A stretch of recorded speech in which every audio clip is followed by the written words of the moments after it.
of the continent as far as issues are concerned right there. But tonight we focus on one great news story that came out of Rwanda just a few days ago, and that is the opening of Rwandan borders to the world as far as visa regimes are concerned. And we want just to shed more light on this particular matter, just for us to be able to understand it even better. You can always ask your questions and share your comments and feedback through the hashtag InFocusRW. I'll be reading your questions as far as that hashtag is concerned, so simply add it always every time that you're tweeting so that we can be able to track and read those particular tweets. My guest on the program, the last time we had a conversation with him on this particular matters was around 3 years ago. And so tonight we are going to be able to reconnect again and get to hear more concerning this matter. He is none other than the Director General of the Rwanda Directorate of Immigration and Emigration, retired Colonel Anaclet Karibata. Thank you so much for joining us on the program, sir. Thank you very much, Eugene, for having me here. Yes, it's been a long time, eh? Yeah, it is. Time flies. Time flies. Yes, it does. 3 years ago, when we sat down to have a conversation on matters immigration, of course, there were a lot of celebrations as far as your institution is concerned when it comes to facilitating people to enter the country, stay in the country. And again, another record has been broken as far as, visa regimes is concerned. Just a few days ago, around 6 points, declaration or announcement was made concerning a new visa regime. One of them was reciprocity, visa waivers for diplomatic and service passports, 30 days visa upon arrival, COMESA member states who are going to get 90 days visa on arrival. Of course, Rwandans living abroad with dual nationality will be allowed to use their national IDs on entry, and foreign residents to use their resident ID cards to enter the country. I want to understand, before we get deeper into this conversation, what is the model that you're using as an institution as far as immigration is concerned to enhance and to keep coming up with these new moves that will ease the entrance of people into this country? Thank you very much again, Eugene. I just wanted to say that, first of all, the move we are saying, it is actually a decision by the government. This is the government policy, which came up with establishment of those like 5 or 6 points you mentioned. But as you said, in the process, it is actually part of the government policies and part of the government of Rwanda opening up borders to Africans, to the world. And basically, it is because it is in the interest of our government. So our department, what it does, implementing government policies. So that's where I come in. But as we said, once our president said, it is out of common sense and enlightened self-interest that open borders. I would wish to say that once at the beginning, currently the world is on the move. You have about 1 billion people on the move, 1 billion people on the move. Entering, exiting, going in and out. And statistics by IATA in 2013, about 8 million people travel by air every day. So this is a huge, huge movement of people. The government of Rwanda thinks, as a common sense, as the president said, we should actually take advantage of this as a government, but also in the process as Africans. We need to open our borders for Africans. We did it in 2013. We opened our borders, African nationals enter the country, getting visa upon arrival. And this is a process. It's a gradual process coming from what you mentioned until what we have. The cabinet decided just last week. Yes. And this is coming when what was considered the biggest democracy or economy in the world is actually working so hard to limit people from entering their country. European countries are actually checking the borders and ensuring that there are restrictions as to who enters, and yet Rwanda is here saying, you know what, come in. I want you to share with us, what are those fears probably that you could be having, because you say you're an implementing agency or institution. Do you ever feel that, oh my God, this is going to be a heavy one for us to implement? Much as it has come from the government, it is our obligation to actually, and we must implement, but it's going to be a tough one. Do you ever get to that kind of point? I mean, any decision, as you said when you're introducing this was a bold move. Any decision has its own risks, especially when you think big like Rwanda. You make decisions, big decisions, but in the process you need to be also be able to implement them. And what you said, the best thing in Rwanda is coordination. We believe in coordination. We believe in working together. If you say like security organs, they work together. The police is almost now, it was mentioned number 2 in Africa. Our defense forces are almost the first in Africa. They have capability. And the other organs, we work together. This one also makes that if you work together, if you can be able to implement these decisions together and coordinate it better, you can be able to achieve them. And as I said, this was a gradual process. We started with the African countries. 4 years ago, 2013, we allowed all African countries to come to Rwanda and get visa upon arrival. In addition to that, we had about the other 7 countries which also getting visa upon arrival: USA, UK, Sweden, Australia, New Zealand, Israel. So if you get those 7 countries, add 52 countries of Africa, add other countries which don't get visa, by the way, which we are not getting visa. So you find that we have almost like 50% of people coming to Rwanda. We are already getting a visa upon arrival or not getting a visa. So this is a gradual process. Right. And it is high, it was timely that the government had to decide on this. And in addition to that, Africa is in the process of opening up. Rwanda being part of Africa, we were being part of that. We are in the process of establishment, free movement of persons, a protocol of free movement of persons.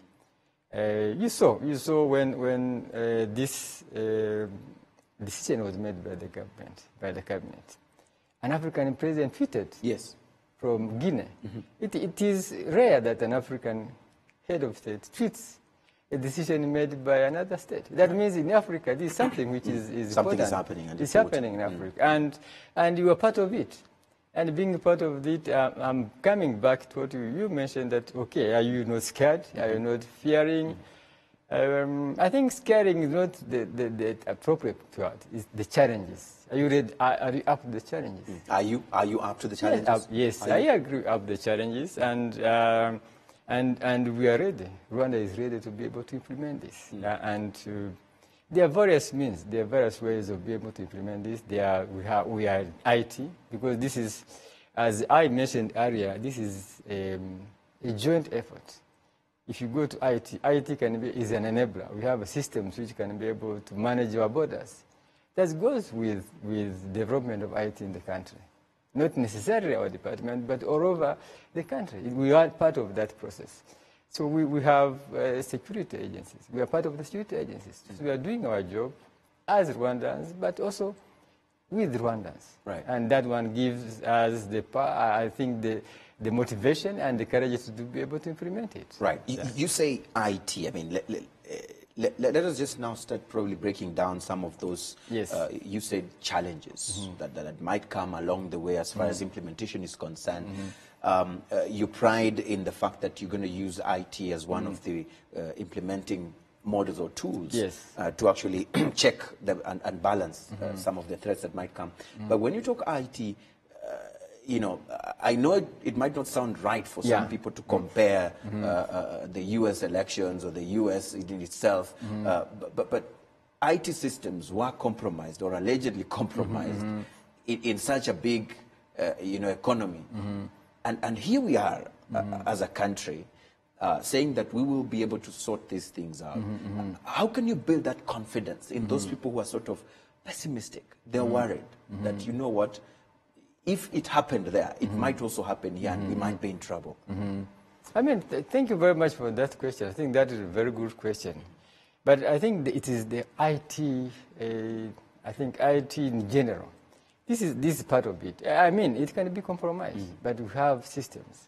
We have systems of checking that kind of being compromised. In IT, it is like in any defense. It is you have defensive and also offensive mechanism to be able to identify who is able to intrude your systems. And you have institutions here which are doing very well on that. To be able, and once you work together with them, we'll be able actually to fend off that kind of attempt. But we are not going to have 100% foolproof. Because, I mean, in this world, even if you're walking around, anything can happen. Something can happen. What is important is to be aware of that, to be able to know there is something may happen, and get prepared for that. And once it happens, how do you resolve it? So I would say that with the IT systems, yes, they can be compromised, but sometimes they are compromised by people. We are the ones compromising them. And that is the global security, all of it. So if you can have good people working in them, if you can have people who are very okay working in these systems, I mean, you get very few of them. But as you said, with IT, you can be compromised from outside. But I'm not an expert of IT, so I don't want to focus on this. But I think that Rwanda, as it is able to defend itself, whether it is within IT or the other processes. Right. Yeah. And so if you're looking at it from that perspective, let's try and understand what will be happening now that we have said everybody who wants to come into the country will be able to, have their visas processed upon arrival. Let's speak technically speaking. Yes. What will be happening? What should they be expecting when they arrive, or even when they plan their trips to come to Rwanda? Yeah. Oh, thank you very much again for that question. But I would wish that before going to that one, let me explain what happened, what the new changes which the government... What used to happen and now... Yes, not necessarily on visa on arrival. I start with what you mentioned of reciprocity. We have about 10 countries which had waived visa to Rwandans. And out of 10, there are 7 African countries. You can Benin, Ghana, Chad, Central African Republic. They had waived visa to Rwandans. And it is out because Rwanda was also on the forefront, allowing Africans to get visa on arrival. So it is our responsibility to be able to reciprocate that. So we came up with that policy to reciprocate about 10 countries, 7 from Africa, 2 from out of Africa, that is Haiti and Indonesia.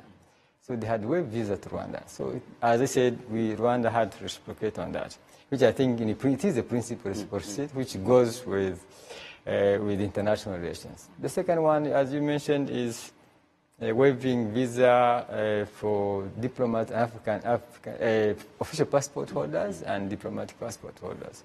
These are bilateral agreements. We had them with India, with Turkey, with Guinea and other countries. So it is our responsibility also to be able to implement it. To implement the same. Yeah. So that is what the government did, or the cabinet decided on that. The third one, what you are mentioning, of allowing citizens all over the world to come to Rwanda and get a visa upon arrival.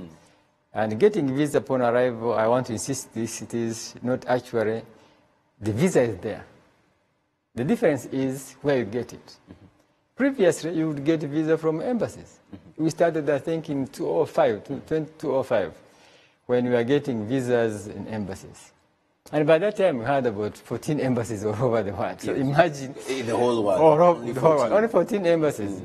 A good example is, I think we had an embassy in Japan, but a person who is in New Zealand, to get a visa had perhaps either to send a passport to Japan, so it was very difficult.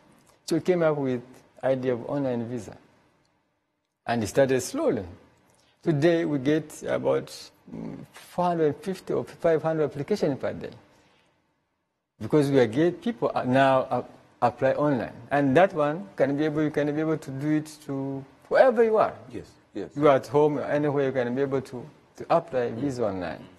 And that one makes Rwanda more competitive. Because having few embassies, although now we have a little bit more, you can compete with countries now has many embassies. All over the place. Vatican has embassies all over the world, but I don't think they have a problem of getting people to Vatican.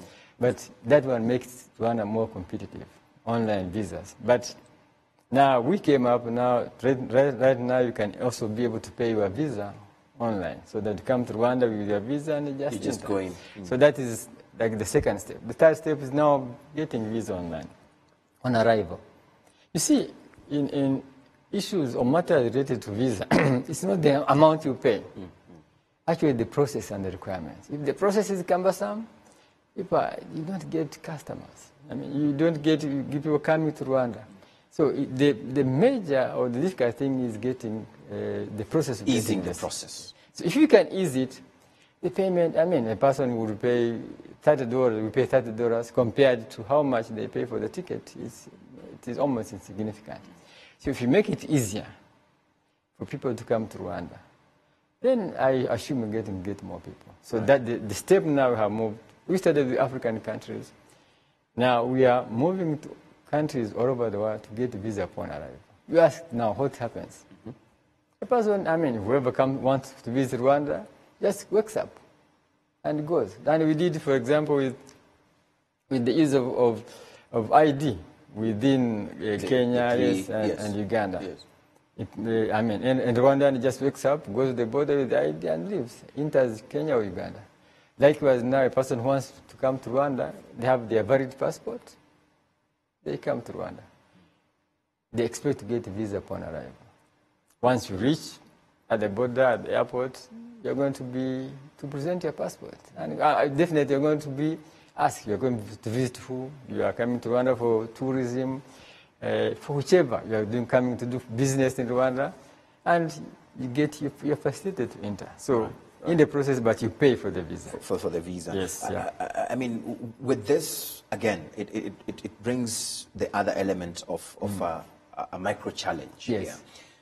That someone has already landed into your space, and you now try to do that interrogation. You would find out whether you'll give him this visa or you deny this person this visa. Doesn't that increase the level of threat in case this person is actually someone who's decided to come and harm you? Does it increase or decrease, and how ready, as far as intelligence is concerned? I mean, for me, I believe in the systems. I know what you give, but I'm here with the aim of trying to ensure that we are able to, instill that level of confidence. That, listen, guys, you don't need to worry. So what do you tell the people as far as those who have that fear is concerned, that this person has already landed here? The level of threat that he creates is more than the level that he would have created if they were still applying for it from somewhere else, which is not here in Rwanda. Yeah, yes and no. Yes and no. Yes, because, I mean, it is a fact that the process of visa application goes through profiling of a person. If you can do it before the person comes, well and good. But it does not prevent you to do it when you are there. That is one. That's yes. I'm saying, I told you about the process we started with. We had online visas. Online visas, it is kind of like getting visa upon arrival also, because you have 3 days to be able to give a person their visas, and we do implement that. So there is a process of getting to know a person. This time, of course, they're going to be a short time to be able to know a person. To know the person, yes. But also, you can also look on the other hand that it is sometimes even preventive, because the person will say, if I pay my ticket and I arrive there and I'm being told, no, please, we're not sure what's coming to Rwanda. Can you please go back? So that one will think twice. It is a matter of strategy. Right. You will think twice, okay, I come to Rwanda, suppose I reach and I'm told, see, we are not sure what you are coming to do here. Perhaps, can you go and reconsider it and maybe come up with a better motive coming to Rwanda? That is possible. So someone will have to do proper planning. Yes, I agree. But with criminals, they can come. That is possible. But I want to assure you that all the process, we have seen that people coming to Rwanda, since 2013, we have seen that about 0.045%. 0.045% are people who are suspected criminals. Now, that is 99.9, I think 9645 of good people. They are good people. So you cannot take a measure of controlling 99.9965 out of 0.0045. But one thing also has to be clear. In criminality related with movement of persons, even one person can be a big problem, like a terrorist. So you don't have to be, to be like 100 people to come and do harm to Rwanda. One person, that's the reality. But what we are saying is you can be able to contain that. In that process, yes, we say the majority come, they're very good people. They come to Rwanda for business, they come to Rwanda for working, they come to Rwanda for conferences, the majority of the majority. But there may be someone that is 0.0045% who may cause a problem. And as I said earlier, work jointly. That's the beauty of Rwanda, coordination. Work together with other security organs, with other, the population, and you can be able to identify that person. Right. So we are ready, Rwanda is ready to be able to implement that. In diplomacy, yes. Foreign policy sometimes is dynamic. A new leader comes into power, changes the policy, yes. and says, what this other leader had, I don't think I'm ready to move or continue with that.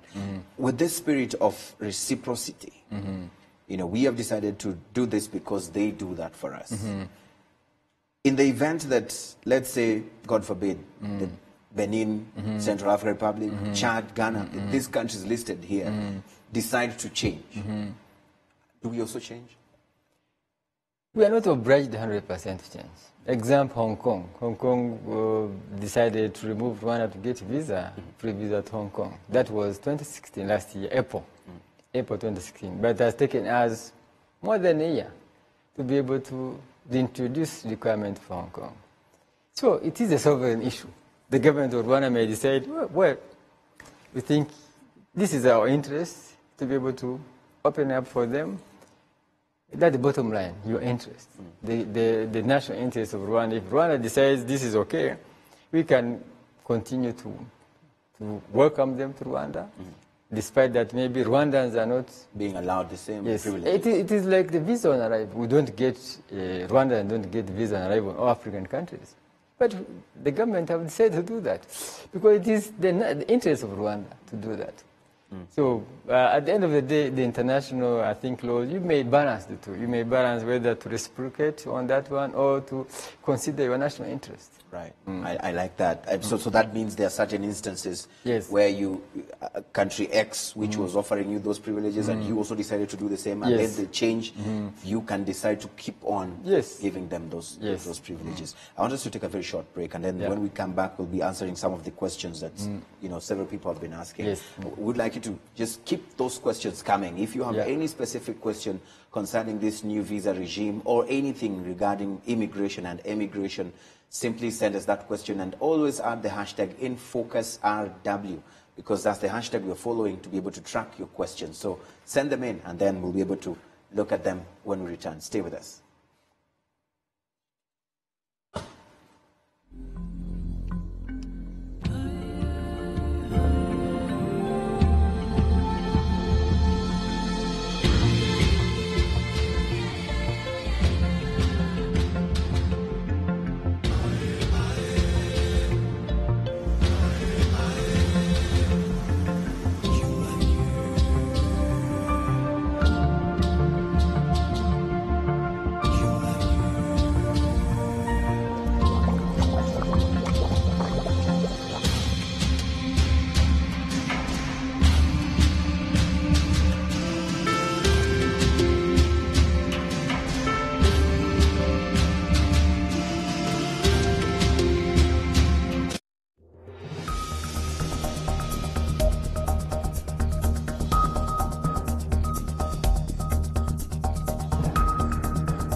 And welcome back. Thank you so much for still being with us. It is In Focus, and my name, as always, is Eugene Anangwe. Tonight on the program, I have the Director General of the Rwanda Directorate of Immigration and Emigration, retired Colonel Anaclet Kalibata, and of course he's here with us on the program to just shed more light on the latest announcement of the new visa regime. And of course, if you have any questions, as we said earlier on, just simply send them, and you can tweet and add the hashtag InFocusRW. I have Abdulaziz Murenzi, who's saying, I got a question to ask, how can the immigration ensure our national security, hence we allow all people to come in?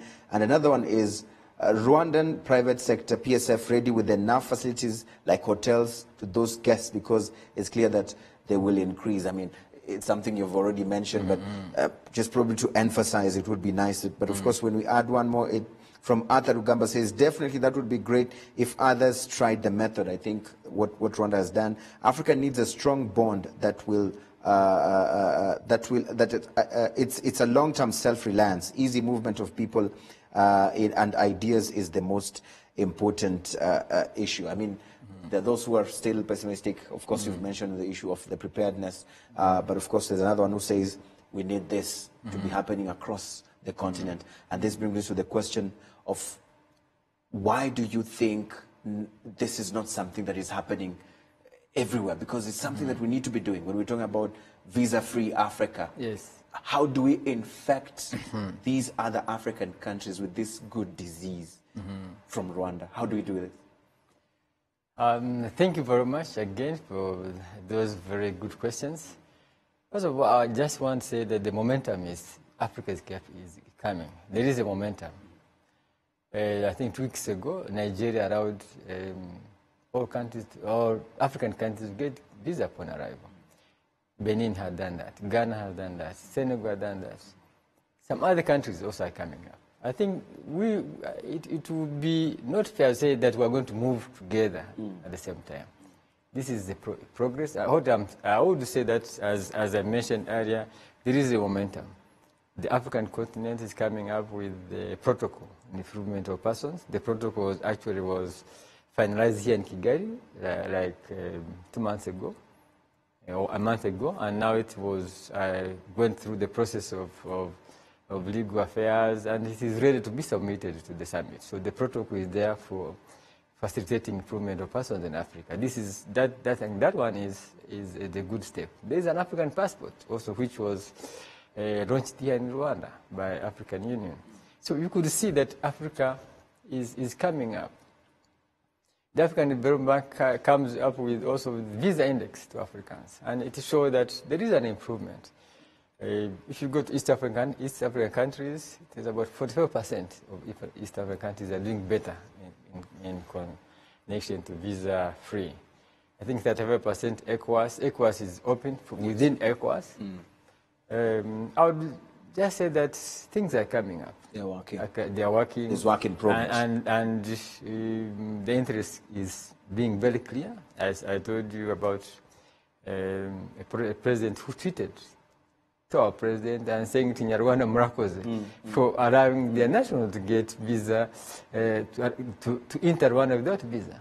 And you could see, it is generating a lot of interest to Africa, and the leadership of Africa is actually moving to be able to implement that. Right. And so for me, I mean, the question would be, there's visa on arrival. Yes.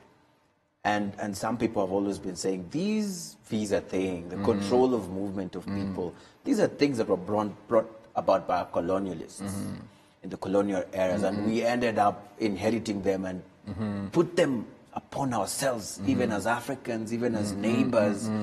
And one wonders, when are we going to say no visa at all?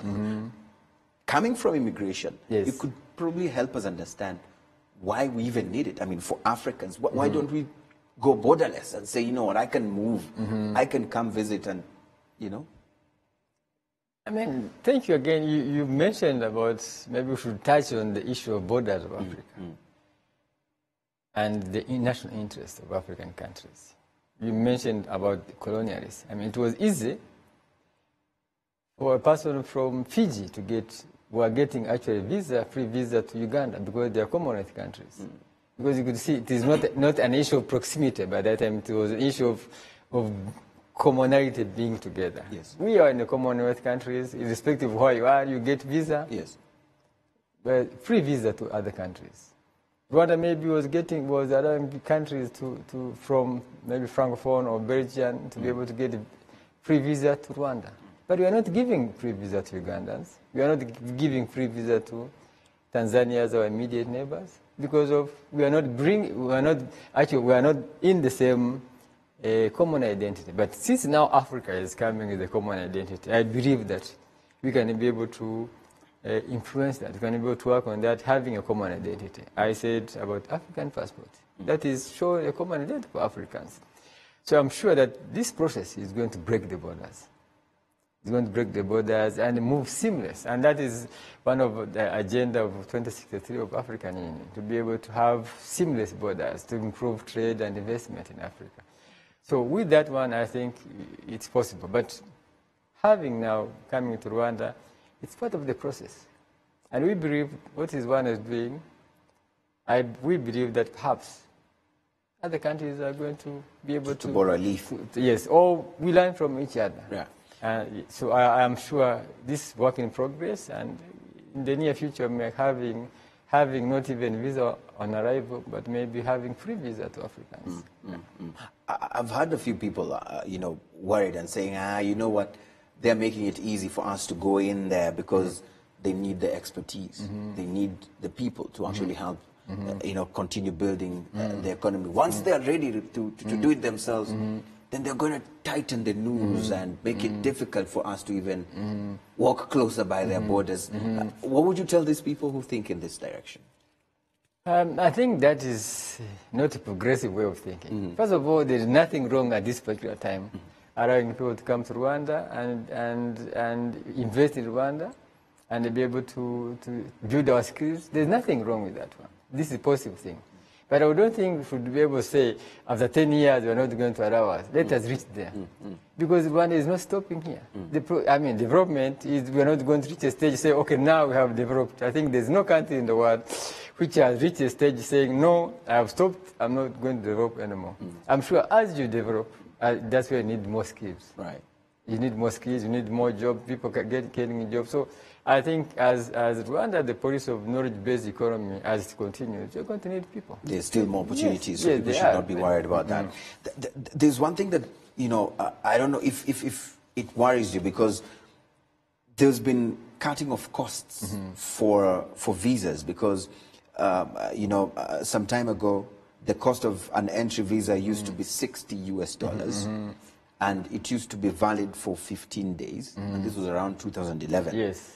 You decided to cut that by half to $30 and increase the duration of its validity from 15 to 30 days. And we are expecting to see, an estimated 1.9% in reduction of revenues generated through sale of visas. Isn't this a cause for alarm or worry for the country as far as revenue is concerned? I mean, how do you turn around and make that an advantage for the country? I think one of the way of turning around is what we're discussing now. To market the policy, to be able to make it awareness to other people. And I'll give you an example. When we started allowing African countries to come to get visa upon arrival, we have increased the number of people coming to Rwanda by 149%, from 33,000 in 2013 to 77,000 in 2016. So you could see in 3 years, we have, increased 149%. So what, you think people are coming to do what? They're coming to Rwanda for conferences, they're spending in hotels, they're using our telephone lines. A lot of things. So if you sum up, you define that the revenues are increasing. The tourism now, I think, is increasing by 10%. So it's out of that, the totality. At the end of the day, it is actually the visa fee, which is the benefit for opening up. The benefit is in totality. People come to Rwanda, which I think is more. You have hotels. Someone asked about hotels, is the private sector ready? I think you could see hotels are mushrooming in Rwanda every day. And out of that, it is together that we're working. We have doing business, we are doing very well. The second in Africa. So it is actually like a chain of things. A chain of things means you improve business. You need the business people to come to Rwanda, their investment to come to Rwanda. If you restrict them to come to Rwanda, then it would be the point of improving the business. So we need all of us to get together, work together like that one, and that it is a chain. And I believe that the private sector also is up to it. That once people come to Rwanda, you're going to get more hotels, you're going to get lodges. I mean, you're going to get B&Bs. So young people who have small B&B, then they're getting money of it. So I think it is actually a profitable move. It's a profitable move. Yeah. So it's a matter of strategy. Yeah. Strategizing. We mentioned security as just one of the anticipated areas where people have had concerns.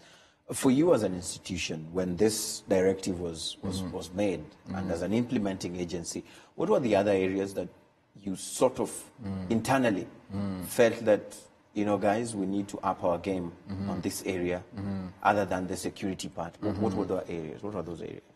Again, thank you. This business needs to balance between security and facilitation. You need to that's very critical. If you don't balance security and facilitation, you don't achieve anything. You fail. Yes. So part is security. We mentioned about security, and we are saying the benefits of free movement of persons or opening up borders outweighs more the dangers of it. Yes. On security part, but also facilitation. We need also to be able to improve how do we conduct ourselves, how professional we are, to be able to invite people to Rwanda.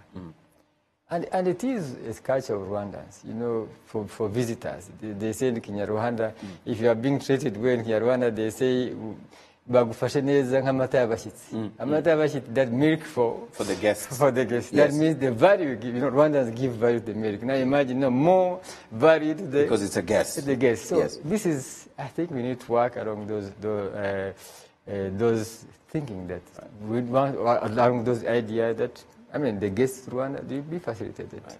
But also we make sure that they do not compromise national security. Right. Yeah. Perfect. So we will need more concerted efforts. Yeah.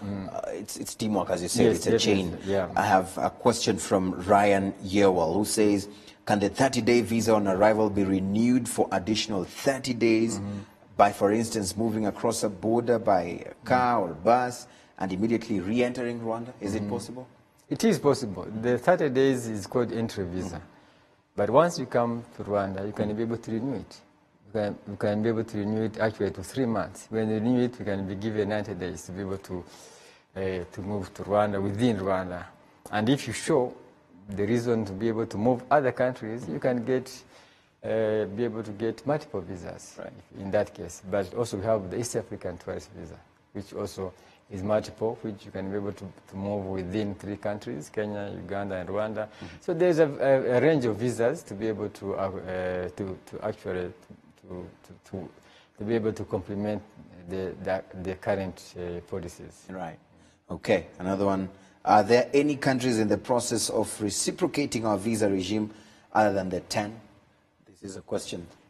I can't predict other countries. That one would be very difficult. But I think, as we said earlier that the momentum, there is a momentum in Africa, is going, we believe.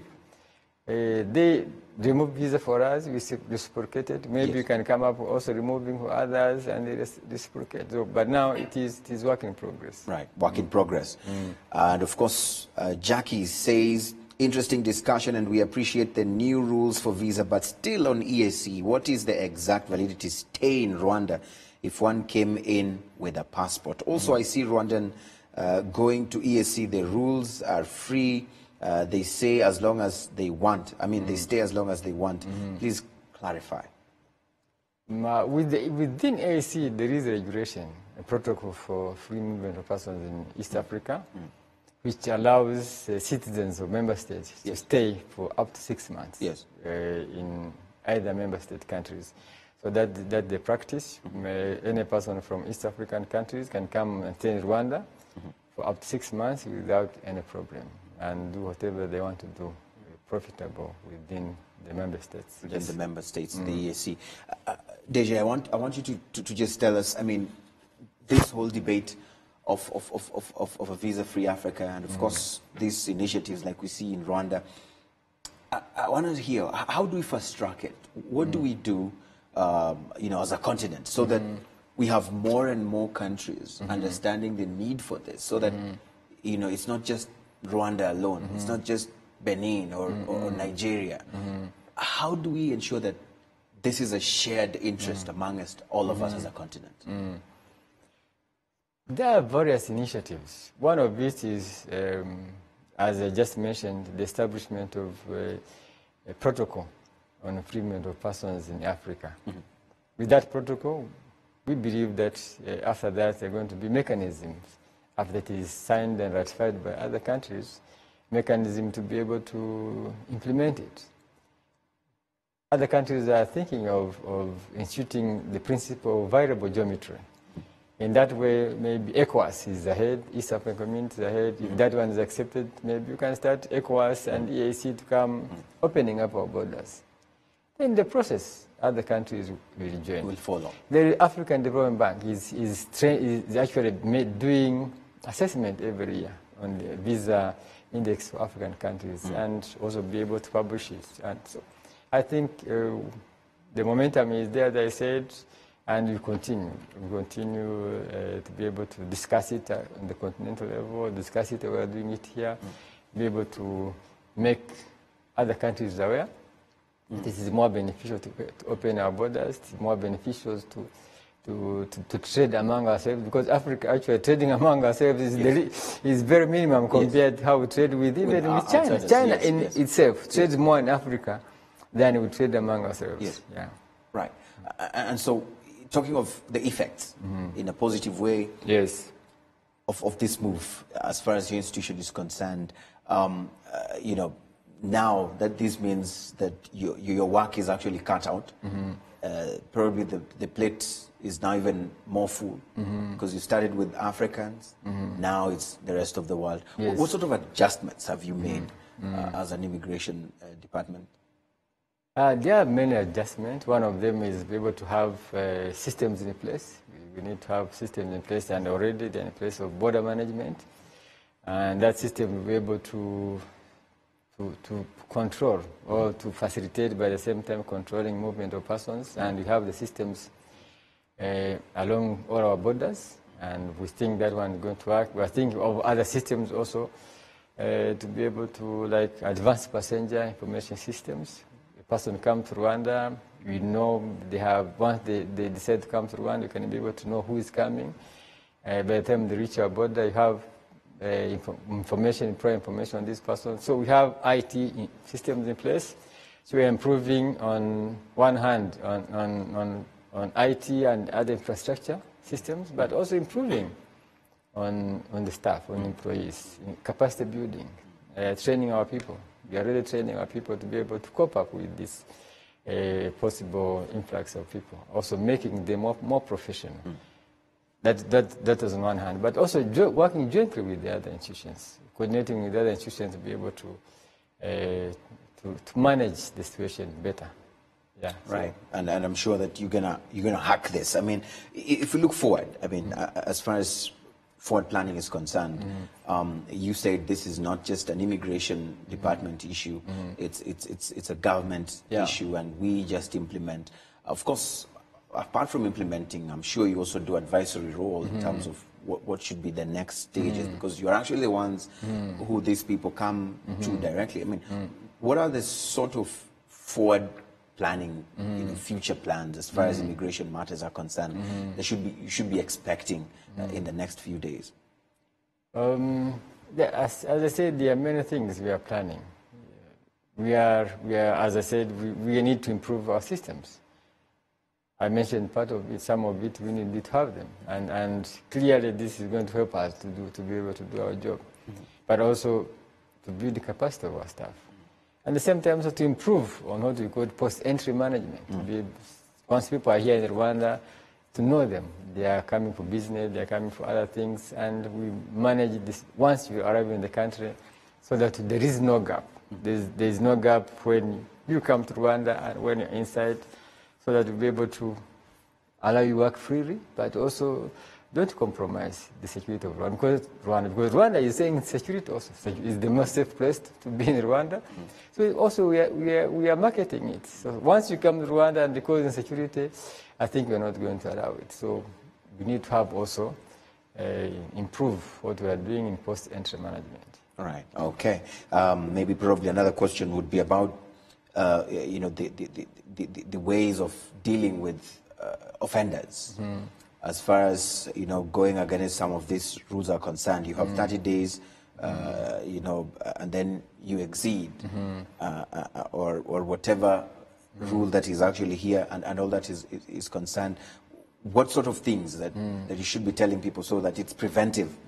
Someone can prevent, going against this, as far as avoiding those punitive measures are concerned. First of all, what are the measures that will be taken upon those people who have gone against this, and what can they do to avoid that? One thing I would wish to say is that we haven't changed the laws. We haven't changed the laws. They're existing. Once you exceed 30 days, you are fined. You have a progressive way of dealing with it. You are fined according to how many days you have exceeded. So we have 5 days, what do we say, grace period. You can extend 5 days without being fined. But once you exceed 5 days, you are fined 1 month until you certain stage, like 6 months, then you'll be allowed to be told, please, I think you have overstayed too much. We said, can you please go back to your country? But you'll be allowed to come back. So those are the process. But also the other issues to do with if you have forged passport documents, yes. you have laws in place for that. And I want to say that actually the criminality is not a monopoly to foreigners. Even Rwandans, we have Rwandans who commit crime. We have foreigners who commit crime. Yes. But you see, we don't want to have a perception that foreigners are coming to Rwanda. We don't want to call foreigners, actually, call them visitors. Yes. That visitors are coming to Rwanda, they're going to be criminals. It is wrong. Yes. It is not a monopoly, foreigner to criminality. So, like any other person, they can commit crime, but the laws are there. Whether you are Rwandan, you are a foreigner or a visitor. The laws are not discriminatory. So if you commit an offense in Rwanda, you'll be punished according to what you have, according to the existing laws. So I just want to assure that this is actually is not anarchy. Right. The process goes on as it is, and I'm sure in the process, as I said earlier, we had African countries coming to Rwanda. We had other 7 countries we are getting visa upon arrival. We had about 9 countries coming to Rwanda without visa. But did we see any problem? No. Any problem? Any change we are seeing in our security in Rwanda? No. Rwanda continues to be more secure. So I don't think this is something cause to worry. There's no cause to worry. Yes. One more question from Julien, who says Rwanda is said to have a high increase of population. Won't this new visa regime cause the resource to be so few to Rwandans? This is a concern that she has, that already the population is actually growing. And so if we are opening up, then the resources, for locals, it's going to be a problem if you have more people coming in. Is this a concern? Is this something that should make her have sleepless nights? I don't think so. First of all, I just want to tell Julien that the openness of visas is not going actually to increase population growth. Population growth is Rwandans. There should be mechanism for that, which I think I'm not conversant with that, but that's a different story. Yes. But people who come to Rwanda, most of them, they come visitors. They stay for a very short time. And in the process, they stay in hotels, as I said earlier. Others come for investment. You saw yesterday His Excellency was awarding Gihangoto, Friends of Rwanda. Some of these Friends of Rwanda have done a lot more than even Rwandans. So we appreciate visitors coming to Rwanda. And in the process, we should not get worried that, okay, the resources are minimal. We should see it actually positively, that coming to Rwanda, they also be able to generate jobs. They come to invest in Rwanda. Once you invest in Rwanda, you generate jobs. These hotels, some of them were not built by Rwandans, but who works there?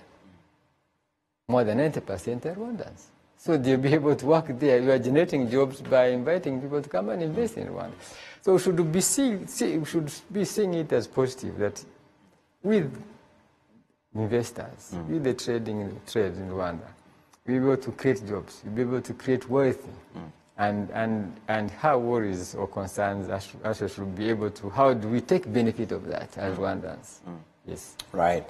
Leonard Munga, I think this is just a compliment, and he says the new visa regimes in Rwanda will undoubtedly pave the way for other African countries to open up their borders too. This will greatly facilitate the free movement of people across the continent. It was actually long overdue. This is what he says. Do you think so? Do you believe it was actually long overdue? It took too long to actually make this decision? Maybe as Africa has passed through processes. Maybe it has taken not too long, but I think it is timely. When you say it is timely, if maybe we have exceeded, it would have been a bit too long, but it was timely, considering that all the factors now you could see other countries in Africa are also coming up. So this should be, Rwanda should not be an island. Even if we do it, we should do it that other countries also, they do it. So we think that it was timely, and we, for that matter, I think the government was right to decide such a move at this particular time. Right, it's timely. Last one from Alois says, this is profitable move as more visitors are coming, as more window of opportunities in terms of business. This is what he says. Of course, there are tweets that have been coming in. Thank you so much, Deja. I'm told this is the time we had for this, and I want to thank you so much. And as you keep doing what you do, you know, keep it up. And of course, we're hoping that everything will go on smoothly. And Rwandans are actually watching, and not just Rwandans, even those who have interest here. And I'm sure that you have answered several of their questions. And I just wanted to stay there as I go to say bye-bye. And we're saying thank you so much to everybody who has been watching the program. Of course, there are tweets that have been coming through, and we're hoping that you will be able to keep that conversation going.